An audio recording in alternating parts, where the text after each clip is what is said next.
ജനുവരി 2 മുതൽ രാജസ്ഥാനിലെ ജയ്പൂരിൽ നടക്കുന്ന ദേശീയ കബഡി ചാമ്പ്യൻഷിപ്പിൽ പങ്കെടുക്കാൻ അണ്ടർ-17 കേരള സ്കൂൾ കബഡി ടീം പെൺകുട്ടികളുടെ ടീം പരിശീലനം തുടങ്ങി. പൊന്നാനി MES കോളേജിൽ 8 ദിവസങ്ങളിലായാണ് പരിശീലന ക്യാമ്പ് നടക്കുക. 12 കുട്ടികളാണ് ടീമിലുള്ളത്.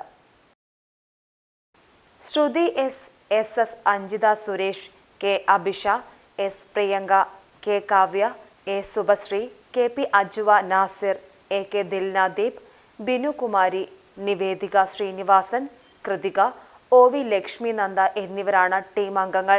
Puthuponnani MI girls higher secondary സ്കൂളിലെ കായിക അധ്യാപകൻ VK മുഹമ്മദ് ഷെബീറാണ് കോച്ച്. ഒറ്റപ്പാലം SSK സ്കൂളിലെ സ്പെഷ്യൽ എഡ്യൂക്കേഷൻ ടീച്ചർ ദേവികയാണ് മാനേജർ.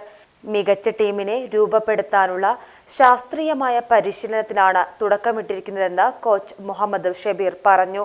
കടുത്ത മത്സരമാണ് പ്രതീക്ഷിക്കുന്നത്. ദേശീയ തലത്തിൽ മികച്ച സാന്നിധ്യമാകാൻ കേരള ടീമിനാകുമെന്ന് കോച്ച് അഭിപ്രായപ്പെട്ടു. പരിശീലന ക്യാമ്പ് ഉദ്ഘാടനം പൊന്നാനി നഗരസഭാ ചെയർമാൻ ശിവദാസ് ആറ്റുപുറം നിർവഹിച്ചു.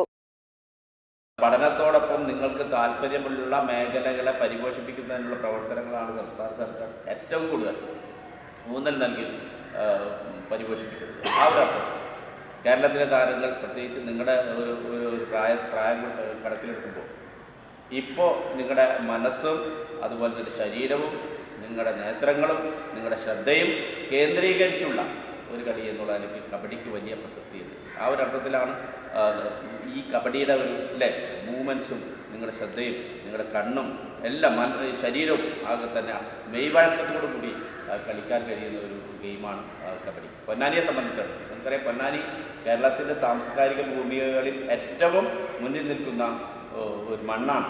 ഇടശ്ശേരിയും ഉറൂബും അതുപോലെ തന്നെ നമ്മുടെ കടവനാട് കുട്ടികൃഷ്ണനും ഉൾപ്പെടെ ഒട്ടേറെ ഏറ്റവും അടുത്ത് നമ്മൾ പറയുമ്പോൾ MT വാസുദേവൻ നായർ, C രാധാകൃഷ്ണനും ഉൾപ്പെടുന്ന ആളുകൾ, അക്കിത്തം ഉൾപ്പെടുന്ന ആളുകൾ പൊന്നാനി സാംസ്കാരിക കളരിയിൽ ശീലിച്ചു വളർന്നവരാണ്. അപ്പോൾ ആ ഒരു അർത്ഥത്തിൽ സാംസ്കാരിക ഭൂമികയായിട്ടുള്ള പൊന്നാനി കബഡിയുടെ ശരിക്കും ആവിർഭാവം വരുന്ന 50 വർഷം. PV അബ്ദുൽ ലത്തീഫ് അധ്യക്ഷത വഹിച്ചു. Page TV news Ponnani.